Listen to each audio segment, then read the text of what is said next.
Hey folks, in this video I'm going to show you how to remotely connect to your EC2 instance on Amazon's AWS using SSH. So you can, I don't know, install packages, copy files, whatever.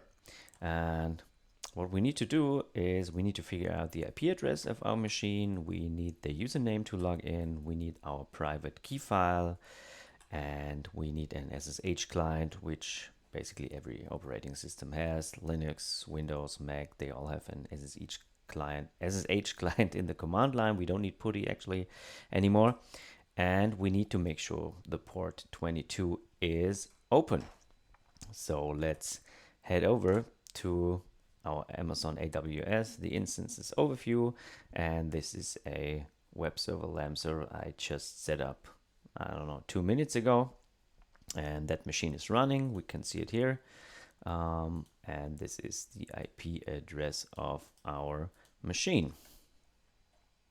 So what we're gonna do now is one or maybe two things. On Linux, we need to change the access rights to our key file to 400. I'm going to show you that in a sec. On Windows, you usually don't have to do that. On Mac, I don't know. I guess not. And then we will use an SSH command to connect to our machine.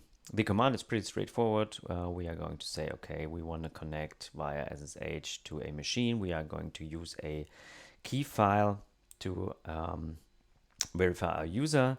This is the I parameter, and then we have to specify that user at the machine referenced by an IP address, or if you have a domain name set up. So let's head over to our console, and you want to make sure you are in the right folder already. I have copied my key file right here. It's sitting with some other key files from servers I have already run. We are going to check what's in the directory, and as you can see on Linux, our key file, our new key file is has read and write access still, and we need to change that because we will not be able to use that key file unless it has a read-only write or file access. So we can do that with the chmod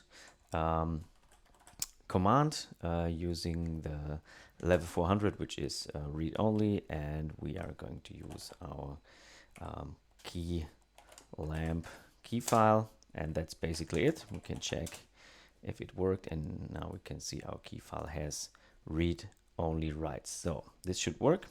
Now clear the console, and now we can go sh-i. We have our key lamp 2 server key file, and the user of my machine is Bitnami. That might be different on your machine, and you will have to figure out beforehand what your machine has as a username. If you're using the standard Linux AMI provided by Amazon stacks, they will have the username EC2-user. All the Bitnami pre-configured stacks have usually the username Bitnami. Sometimes it's Ubuntu, so you have to figure out that beforehand. One way to do that is maybe check the system log from the first boot. You will find some information sometimes right here, what username it is, or in the documentation of your image, your army you were launching. So back to our console. We have to specify the username and the IP address. I have copied the IP address beforehand. If not, do that again. And that's basically it. Now we will be asked to, well, basically trust that host or its fingerprint, because for our operating system, this is still an unknown host, but I will trust it. I mean, I set it up myself. All right, and that's it, folks. We are online. This is our machine. This is a web server, a LAMP stack, so we can check out, for instance, and go to the change directory command. So it's opt again, Bitnami, Apache 2, and then htdocs. All right, And you can see here there is one file sitting, index HTML, which is basically your the file I showed you. It's like this, you know, this website overview. That's this one simple file. Now you might ask, okay, how can I transfer and copy files from my machine?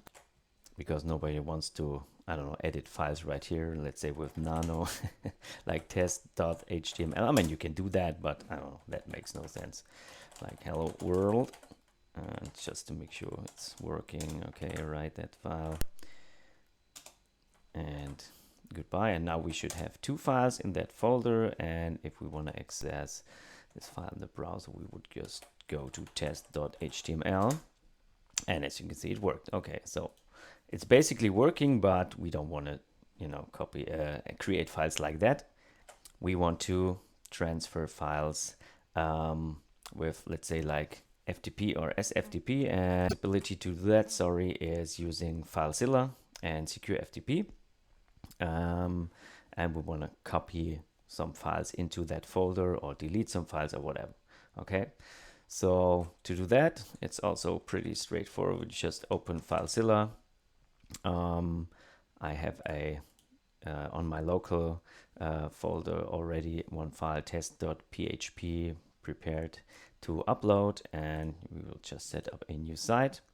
The host is again the IP address we just copied, and we will use the secure FTP SSH file transfer protocol and change the logon type to key file. And now again, we will need our username. In my case, it's Bitnami, and the key file we should also search for. And this is the folder where all my key files are in. Make sure to change the file filter to .pm files. And here is my key file. All right, and that's basically it. We can connect to our machine. Again, we have to trust the fingerprint of the server, okay? And we are online, as it seems, and we have this link to the htdocs folder right here. We can see there's this original index file and the file I've just created, and now I can copy my file, my script I've written like some minutes ago, and that would be online. And now we should be able to access that script on our server. So we can just type test.php, and voila, it's working. This is the php.info function, just printing out all the information on the servers. So folks, if you want to know how to access phpMyAdmin to administer the database, which is not possible by default, only through SSH tunnels, just check out my video on how to set up internet access to directly access phpMyAdmin without having to create an SSH tunnel every time. All right, folks, that's it. Now have fun with your machine.